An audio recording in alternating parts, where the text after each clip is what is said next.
Fosso, bienvenue dans cette nouvelle vidéo de formation liée à l'application Logesco. Alors dans cette nouvelle vidéo, nous allons apprendre pas à pas comment gérer les fournisseurs et le processus d'approvisionnement. Alors la première chose à faire lorsqu'on se connecte, on accède à l'interface principale, c'est-à-dire le tableau de bord. La première chose que nous allons faire, c'est de créer un fournisseur et ensuite nous allons utiliser ce fournisseur pour effectuer des approvisionnements. Donc pour ce faire, nous allons accéder au menu principal du logiciel.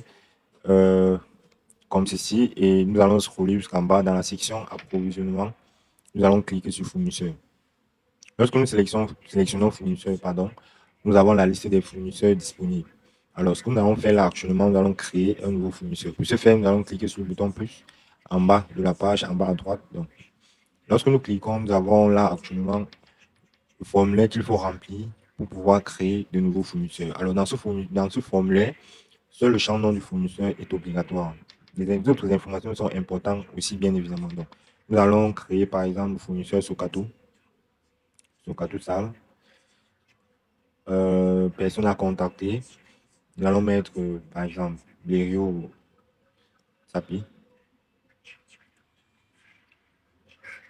Ensuite, les autres informations, vous pouvez mettre un numéro de téléphone et tout le reste. Donc là, quand on a fini de créer, de remplir, on peut faire créer. Là, nous voyons que notre fournisseur a été créé avec succès. Donc, pour ce fournisseur-ci, nous pouvons par exemple modifier, nous pouvons supprimer. Donc, s'il va ajouter une information complémentaire, supposons le numéro de téléphone, donc là, on va rentrer le numéro de téléphone et là, on fait modifier. Cela met à jour automatiquement les informations de notre fournisseur. Maintenant, il est important de rappeler que on peut également importer ou exporter des fournisseurs dans le logiciel. Par exemple, lorsque je clique là et que je fais exporter, le fichier des fournisseurs est enregistré automatiquement dans le répertoire document de mon ordinateur. Donc, là, par exemple, c'est ce fichier-ci, je vais l'ouvrir pour qu'on puisse voir son contenu ensemble. Alors, lorsque je l'ouvre, par exemple, là, j'ai les trois fournisseurs qui sont là. Voilà. Bien évidemment, on peut également importer des fournisseurs. Donc, si je souhaite importer des fournisseurs, il me suffit de remplir ce fichier-ci avec des fournisseurs que je souhaite importer dans le logiciel. Et puis, lorsque je reviens là, je clique ici, importer depuis Excel. Et là, dans l'explorateur de fichiers, je vais sélectionner le fichier que je souhaite importer. Et lorsqu'on importe, tous les fournisseurs seront créés automatiquement. Donc ça, c'est tout simplement la procédure à suivre. Et une fois qu'on crée un fournisseur, bien évidemment, on peut faire la recherche sur les fournisseurs. Si vous avez une longue liste de fournisseurs qui apparaît. Super. Maintenant, pour notre nouveau fournisseur que nous venons de créer, nous allons cliquer là pour accéder à la page de détail. Et dans la page de détail, nous allons voir le compte du fournisseur. Donc, on va cliquer là. Ici, nous voyons que pour notre fournisseur, il y a encore aucune transaction qui a été effectuée. Donc, c'est ce que nous allons faire dans la deuxième partie de cette vidéo, c'est-à-dire nous allons créer une commande d'approvisionnement pour ce fournisseur-ci. Alors, pour ce faire, nous allons retourner dans le menu principal de notre logiciel et à partir de là, nous allons cliquer sur commande.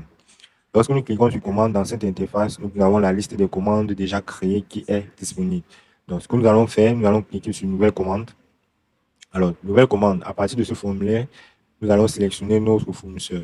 Lorsque nous cliquons ici sur fournisseur, il y a cette boîte de dialogue qui apparaît. Bien évidemment, si nous avons une longue liste de fournisseurs, nous pouvons faire une recherche comme ceci pour retrouver le fournisseur que nous souhaitons. Donc là, j'ai sélectionné le fournisseur que nous venons de créer.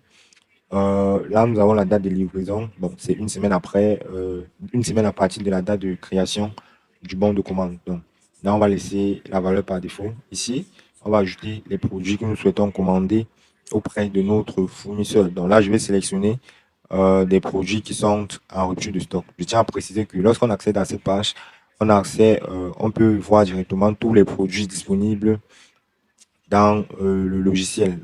Là, on peut voir les produits avec les quantités disponibles en stock. Donc, voilà. Donc, à partir d'ici, je vais sélectionner au hasard, on va dire quelques produits. Là, je vais prendre ce produit-ci. Là, on nous demande de mettre la quantité. Donc là, je vais mettre par exemple 4. Il y a le coût unité qui est là, 8 000 francs. Donc, je vais valider. Là, on va ajouter un deuxième produit. Donc, on va prendre, supposons, on peut faire la recherche ici. On peut prendre du Chivas. Voilà. On va prendre ce produit-ci également, Chivas. On va mettre la quantité à 6 et on va valider. Ok, voilà nos deux produits que nous venons d'ajouter là. Ce qui nous reste à faire maintenant, c'est créer la commande. Donc là, on va cliquer sur ce bouton-ci. Là, actuellement, la commande est créée. Nous avons là le montant total de la commande. À ce niveau-ci, on peut exporter notre commande en fichier PDF afin de l'acheminer auprès de notre fournisseur. Donc ça, c'est une fonctionnalité qui est possible. Donc, lorsque je clique ici, exporter, Le fichier est enregistré automatiquement dans le répertoire document de votre machine. Donc là, je vais cliquer ici. Le fichier va s'ouvrir. Donc là, on voit que le fichier apparaît avec la liste des produits que nous avons ajoutés, également l'antenne de l'entreprise et tout le reste. Donc ça, c'est un document que vous pouvez acheminer à votre fournisseur pour demander qu'il vous livre. Donc ce document, généralement, on l'appelle un bon de commande. Super.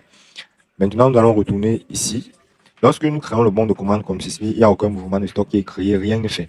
Donc, ce qu'on va faire par la suite, c'est de réceptionner. Donc, je vais cliquer là ici, réceptionner. La réception, c'est le processus qui va permettre effectivement que les quantités soient ajoutées en stock et que les mouvements de stock soient créés. Donc, au niveau de la réception, nous voyons les produits apparaissent ici avec les quantités que nous avons commandées. Bien évidemment, ce sont des quantités que nous pouvons modifier. Donc, pour notre cas, nous allons laisser les quantités par défaut. Et là, il y a le mot de paiement. Le mot de paiement permet d'indiquer si est-ce qu'on paye le fournisseur à la livraison ou alors on fait une réception à crédit. Donc là, on va laisser d'abord à crédit et par la suite, nous allons faire un deuxième exemple avec le mot de paiement comptant pour bien comprendre quelle est la différence entre les deux. Donc là, on va faire réceptionner. Là, c'est la boîte de dialogue de confirmation. Donc là, on va faire confirmer. Et là, on voit bien que notre réception a été faite avec succès. Donc, on voit la réception globale 100%. Si je clique là, on voit bien que tous les produits ont été réceptionnés correctement. Donc, le statut est là à terminer. Également, on peut voir ici terminé également. On peut aussi exporter en PDF. Et dans le PDF, nous verrons que le statut est à terminer. D'accord, maintenant nous allons vérifier les incidents, c'est-à-dire on va aller actuellement dans notre module de gestion de stock pour nous rassurer que les mouvements de stock ont été créés et que les quantités ont été également ajoutées. Donc pour ce faire, nous allons retourner dans notre menu principal et nous allons cliquer sur stock. Alors lorsque nous cliquons sur stock ici, nous avons accès ici au module de gestion de stock. Je rappelle qu'il y a une vidéo qui existe et qui explique toutes les fonctionnalités ici. Donc à partir d'ici, nous pouvons faire un tri sur les quantités. Voilà. Donc ici, on va chercher, par exemple, voici le produit que nous avons commandé. Je crois que c'était Chivas. Je vais vérifier également. Il y avait Chivas, il y avait tableau blanc, fond blanc. Donc ici, nous avons Chivas. Nous voyons bien que la quantité a été ajoutée avec succès. Et si nous cherchons le produit, il y a une barre de recherche appropriée. Nous cherchons tableau blanc. Tableau blanc, il y a, voilà, tableau blanc, fond blanc. Là, nous avons ajouté la quantité 4. On voit bien que la quantité a été ajoutée avec succès. Également, au niveau des mouvements de stock, là, nous voyons tableau blanc, fond blanc. On voit quantité initiale 0 plus 4, la quantité de vraiment 4. Pareil pour Chivas. Donc, nous voyons bien que nos produits, les quantités ont été ajoutées correctement en stock grâce au processus d'approvisionnement. Maintenant, une fois que c'est fait, nous allons retourner au niveau du fournisseur. Je rappelle que nous allons faire une réception à crédit. Ça veut dire quoi? Le fournisseur vient vous livre la marchandise, vous ne payez pas de suite. Donc, normalement, lorsque nous accédons au compte du fournisseur, on doit pouvoir voir les transactions qui ont été effectuées. Donc, j'accède au compte du nouveau fournisseur que nous avons créé. Là, je vais cliquer sur voir le compte et payer. Là, nous voyons bien qu'il y a une transaction impayée de 104 000 francs CFA. Donc, achat à crédit. Donc, ça suppose que nous devons ce fournisseur, c'est-à-dire, là, pour vous, en tant que boutique, vous devez 104 000 francs CFA à ce fournisseur. À partir d'ici, vous pouvez faire payer le fournisseur. Donc, lorsque je clique sur payer, je peux faire sélectionner la commande. Ici, je sélectionne la commande sélectionnée. À partir d'ici, je peux valider. Donc, je tiens à préciser qu'on peut payer en 2, 3 tranches. Donc, au lieu de 104 000, si vous voulez payer 50 000 d'abord, vous pouvez mettre les 50 000 ou alors le montant que vous disposez actuellement pour le paiement. Là, ça va juste déduire et vous mettre le reste, ce qui vous reste à payer à ce fournisseur. Mais il y a également l'option ici, créer un mouvement financier. Lorsque je coche ici, vous voyez, on dit le montant sera déduit du solde de la caisse active. Donc, si je coche ici, ça fait que le montant sera déduit automatiquement du solde de la caisse active. Donc, pour cet exemple, on va décocher et tout, on va faire confirmer le paiement. Là, vous voyez que le compte du fournisseur a été soldé avec succès. Donc, ça fait qu'on a effectué l'achat à crédit et par la suite, on a payé notre fournisseur. Donc, ça fait que son compte est revenu à zéro. Maintenant, un dernier exemple pour terminer cette petite vidéo. Nous allons retourner au niveau de la commande et nous allons effectuer une commande, une nouvelle commande. Donc là, on va sélectionner notre fournisseur sur Katoussal. Et ici, nous allons sélectionner bien évidemment un produit. Donc ici, on va prendre par exemple ce produit-ci et on va laisser la quantité à 1. Voilà. Et puis, on va faire créer la commande. Ok, maintenant, la différence va se faire au niveau de la réception. Rappelez-vous, dans le premier cas que nous avons fait, nous avons laissé le mode de paiement à crédit. Là, actuellement, nous allons sélectionner paiement comptant. Paiement comptant, ça veut dire le fournisseur livre la marchandise et on le paye directement. Là, son compte sera il n'aura pas de dette qui sera enregistrée. Donc, c'est l'objectif ici pour que vous puissiez voir réellement comment ça marche. Et si on va faire réceptionner, ici on va faire confirmer la réception. Super. Maintenant, nous allons retourner dans le compte de ce fournisseur. Donc, on va revenir dans le module fournisseur et on va cliquer sur le nom du fournisseur. Là, on va voir le compte. Voilà. Effectivement, ici, vous voyez, il y a un achat à crédit de 900 qui a été fait et puis un paiement puisque nous avons payé directement. Super. Donc, vous voyez que le compte du fournisseur est resté intact de 0 francs. Donc, pour terminer, bien évidemment, on peut imprimer le relevé de compte d'un fournisseur pour toute justification de paiement et tout le reste. Donc là, on peut faire imprimer. Le relevé de compte sera généré automatiquement. Donc, voilà, et il s'ouvre automatiquement.